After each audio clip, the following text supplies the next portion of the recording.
আজ আমরা বানাবো পালং পনির। অনেক সময় আমাদের বাচ্চা কাচ্চারা পালং শাক খেতে ভালোবাসে না, তার জন্য আমি এই রেসিপিটা করে দেখাচ্ছি কেন, যে বাচ্চা কাচ্চাদের খেতেও ভালো লাগবে আর একটা খুব সুস্বাদু একটা রেসিপিও হয়ে গেল আমাদের। তার জন্য আমরা এখানে কি কি উপকরণ নিয়ে নিয়েছি সেটাই আমি তোমাদেরকে দেখাবো এখন। এখানে আমি এক আটি পালং শাককে ছাড়িয়ে ভালো করে পরিষ্কার করে ধুয়ে রেখে দিয়েছি। এখানে আমি আর নিয়েছি 250 গ্রাম পনির, ভালো করে ধুয়ে কিউব করে কেটে রেখে দিয়েছি। এখানে আমি গ্রেভির জন্য নিয়েছি দুটো মিডিয়াম সাইজের পেঁয়াজ কুচি করে রেখেছি, 12-13টার মতন রসুনের কোয়া নিয়েছি, আর এখানে 1 ইঞ্চি আদা নিয়েছি, একটা বড় সাইজের টমেটো নিয়েছি, কটা আমি গোলমরিচ নিয়েছি আর দুটো লঙ্কা নিয়েছি। যেহেতু বাচ্চারা খাবে তো বেশি ঝাল দেবো না আমরা।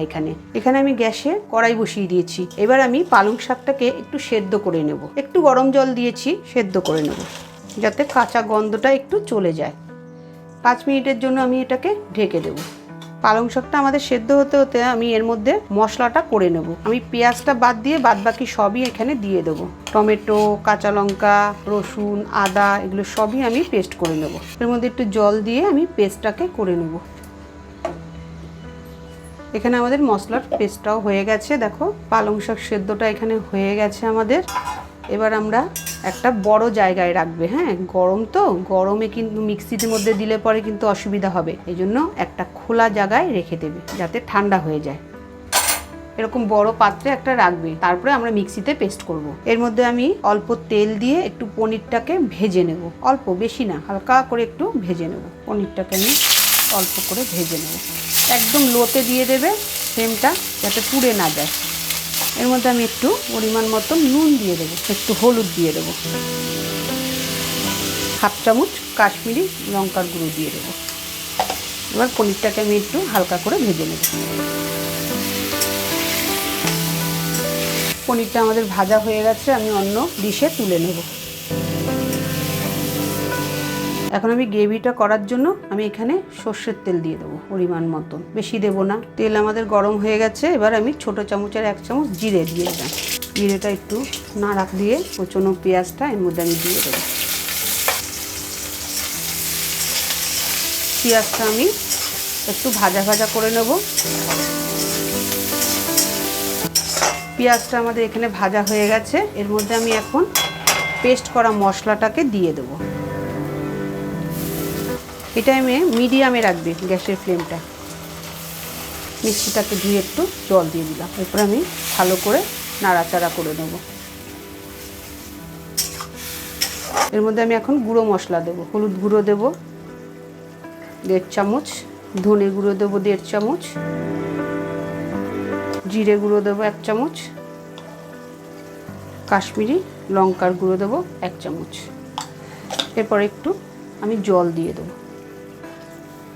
এখানে আমি স্বাদ মতন নুনটাও দিয়ে দেবো। আমরা পনিরে একটু নুন দিয়েছি, এটা আমি বুঝে দিতে হবে। এরপরে আমি ভালো করে মশলাটাকে নাড়িয়ে নেব যতক্ষণ না এর গা দিয়ে ভালো করে তেলটা ছেড়ে যাচ্ছে, ততক্ষণ আমি মশলাটাকে নাড়াচাড়া করে নেবো। একটু ঢাকা দিয়ে রাখবো, আমি 2 মিনিটের জন্য একটু ঢেকে দেবো। এখানে আমার শাকটাও ঠান্ডা হয়ে গেছে, আমি মিক্সিতে এখন দিয়ে পেস্ট করে নেব।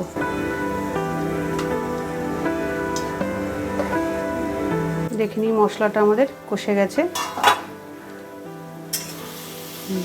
তেলও ছেড়ে দিয়েছে। এখানে আমি আরেকটা জিনিস দেব, চানা মটরের একটু মশলা দিয়ে দেবো, কেননা বাচ্চারা তো গন্ধ যাতে না হয়, পালং শাকের কোনো গন্ধই থাকবে না। আর আমি এখানে একটু চানা মশলা দিয়ে দেবো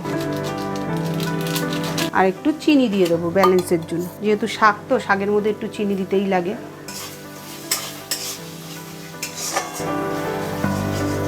আমি এখানে কিছু পরিমাণে কর্ন দিয়ে দেবো। এটা চাইলে আপনারা দিতেও পারেন, নাও দিতে পারেন, অপশনাল এটা।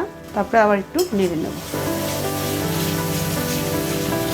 এখন আমি এর মধ্যে পেস্ট করে রাখা পালং শাকটাও দিয়ে দেবো। এরপরে আবার ভালো করে মশলার সঙ্গে মাখিয়ে নেব। মিক্সিতে লেগে থাকা পালং শাকগুলো আমি একটু জল দিয়ে এর মধ্যে দিয়ে দেবো, ধুয়ে। আবার এটাকে নাড়বো মিডিয়াম ফ্লেমে রেখে।